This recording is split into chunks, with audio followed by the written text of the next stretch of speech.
So while we're in the 30 zone, hopefully the audio's okay.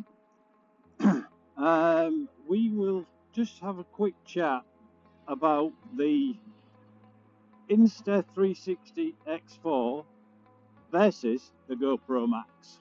So I have both, I've used both, and I've got to be honest, the footage isn't that much different. Insta's a bit better on the old colour.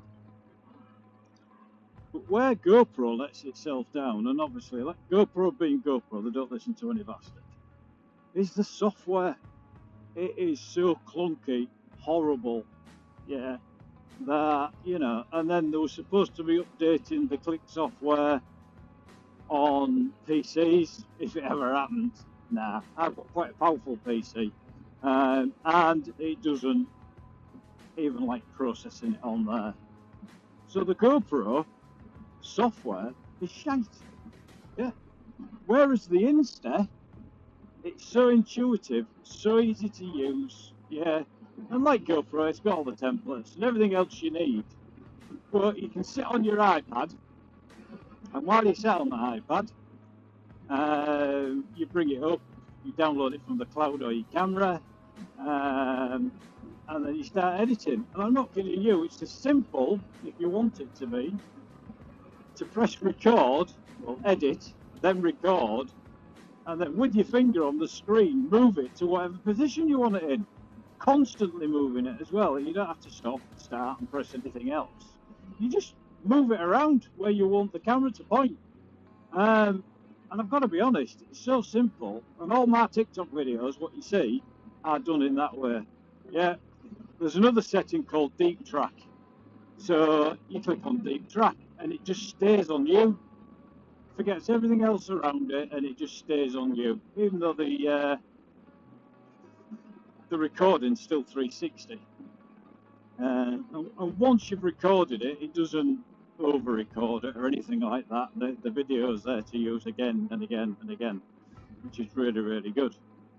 So for me, the Insta all day. Honestly, if you're going to get one, get the Insta. You'll go for the X5 now, but... And the other thing as well is, with the Instas, if you have an Insta X5 and the Action Pro 2, and you'll have one microphone like a DJI. I don't know if the center works yet, but I've got a DJI Mini, and that will talk to both cameras. So as you're blogging, chatting, and whatever, it's recording on the Insta360 and the Ace Pro 2 at the same time. So if you're well into your editing, using editing suites and stuff, you can switch between the 2 points of view, and the audio stream's the same. How cool is that? I mean, it's just so much easier. Personally, I don't use anything. I just use the Insta software on my iPad, so mine will always be separate. I just don't have the time to sit and edit, and you'll find most of these bloggers will tell you the same thing.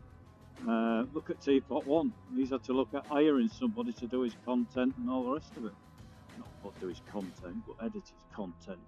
But at the end of the day, you know, I mean, I suppose he does a lot, doesn't he? He's much rather be out on the road than editing videos, I would assume. So you've got Richie Vida, does the same, but I don't know if anybody doing his software or anything. Software editing, because obviously there's a lot of editing to do on what he does, and he uses the Instas to. I think he said he'd done on the Morocco to 9 terabytes of video.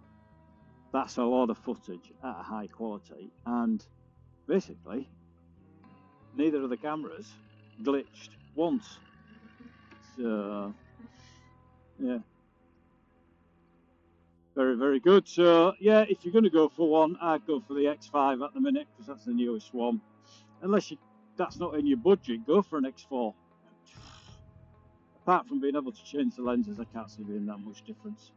Like you say, the software will update, and it'll work on all the cameras, I assume. At least the X4 and X5 anyway. So yeah, if you're going to get one, X4, X5, you'll